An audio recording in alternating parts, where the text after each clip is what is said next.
안녕하십니까, 구천규 전도사입니다. 오늘 함께 나눌 말씀은 잠언 13장 10절부터 18절 말씀입니다.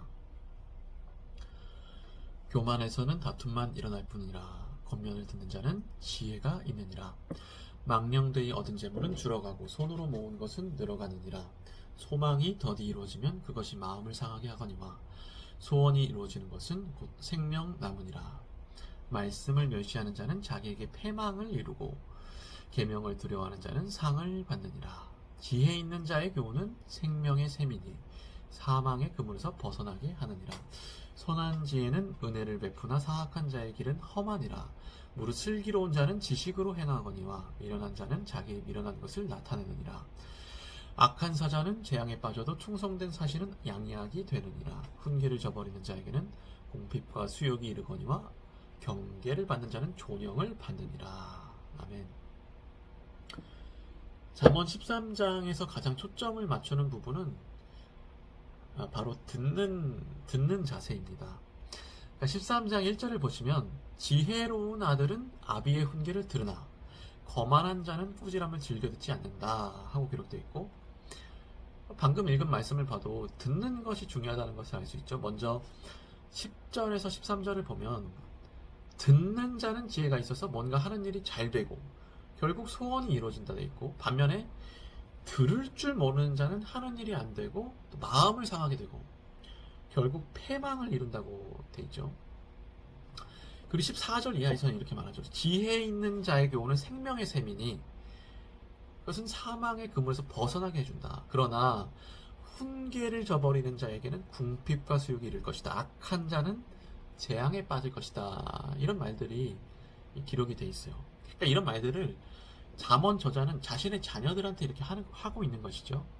잠언 저자는 아비로서 이렇게 훈계를 하는 겁니다. 네. 그래서 오늘 말씀을 다 봤는데요. 아비의 훈계에 대한 묵상인데, 오늘은 사실 아버지의 훈계를 듣는다는 것은 쉽지 않은 일입니다. 제가 지난 수요일에 교통사고가 났습니다. 아버지 차를 몰다가 났는데, 그러니까 톨게이트 입구 들어가다가요, 차선을 변경하다가 양쪽 다 이렇게 변경하다가 어쨌든 아주 가벼운 접촉사고가 났어요. 제가 피해자예요. 근데 어쨌든 간에 제가 집에 와서 이 사고 소식을 아버지에게 보고 드렸는데, 이때 어떤 일이 일어났을까요? 네, 아버지의 훈계가 시작됐습니다. 말하자면 아버지의 잔소리가 쏟아졌어요. 야 임마, 방어 운전했었어야지. 그리고 너 평소에 한 손으로 운전하지. 너 건방 떨지 마라. 한 손으로 운전하는 거 건방 떠는 거다. 너 그렇게 사고가 난다는 거 너한테 문제가 있는 거다. 등등. 아주 축소한 건데, 어쨌든 잔소리가 쏟아졌어요. 훈계가 쏟아졌어요. 그리고 그때 저는 어땠을까요? 그 자리에서 뜨고 싶었습니다. 아버지의 훈계는 듣기 쉬운 게 아닙니다. 그러나 오늘 말씀이 말하기를, 1절에서 지혜로운 아들은 아비의 훈계를 들으나 거만한 자는 꾸지람을 즐겨 듣지 아니한다 되어 있고요.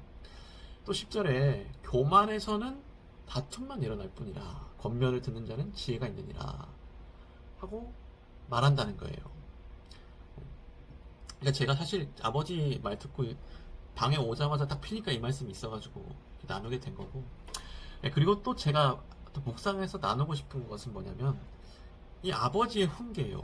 이것은 이 아버지의 훈계를 듣는다는 것은 자녀의 특권이지 않는가 생각을 했어요. 그러니까 나에게 훈계해줄 아버지가 없을 수가 있는 거잖아요.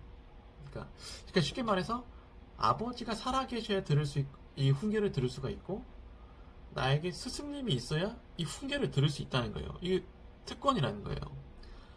그러니까 또 제 얘기를 좀 하면은, 저는 전도사지 않습니까? 전도사로서 우리 담임 목사님께 이 지도받고 훈계를 많이 들어요. 그래서 저는 목사님에게 정말 감사해요. 제 생명의 은인으로 여겨요, 진짜로. 근데 담임 목사님 입장에서 자기한테 훈계해줄 사람이 없을 수가 있죠. 그러니까 물론 목사님에게는 성령님이 계시고 하나님 아버지 말씀이 있지만, 특별히 이 땅에서 그거를 해줄 사람이 없을 수가 있다는 거예요. 뭐 잔소리가 아니라 훈계, 어떤 가르침. 네. 그죠? 그리고 이것은 제 입장에서 남 얘기가 좀 아니라는 거예요. 그러니까 어쨌든 여하간 먼 얘기가 아니고 저한테. 그래서 제가 생각한 것은 이 아버지의 훈계를 듣는다는 것은 이 자녀의 특권이지 않는가, 이것을 묵상해봤다는 거고. 그렇죠. 좀 오늘 말씀에 적용할 점을 나누자면요, 이게 적용하고 마칠게요. 첫째, 아비로서 훈계를 잘 하자. 네, 적용이에요. 아비로서 훈계를 적당히 잘하자, 깔끔하게 잘하자, 그리고 반드시 사랑으로 잘하자.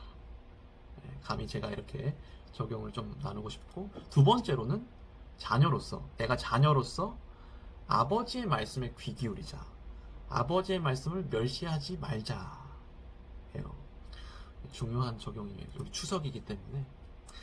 네, 그래서 사랑하는 성도 여러분, 이제 추석 연휴인데 사랑하는 부모님 잘 만나고 오시기를 예수님의 이름으로 소망합니다. 오늘은 우리 가족들을 위해 기도하기 원합니다. 기도 제목 나누면 이 가족들을 위해 기도하기 원합니다. 부모님들과 자녀들을 위해, 이들이 좀 예수님 잘 믿게 해달라고 이렇게 기도하기 원하고, 또 추석 연휴 때 아무 사고 없이, 저처럼 사고 나지 마시고요, 아무 사고 없이 무사히 잘 다녀오게 해달라고 기도하기 원합니다. 기도하겠습니다.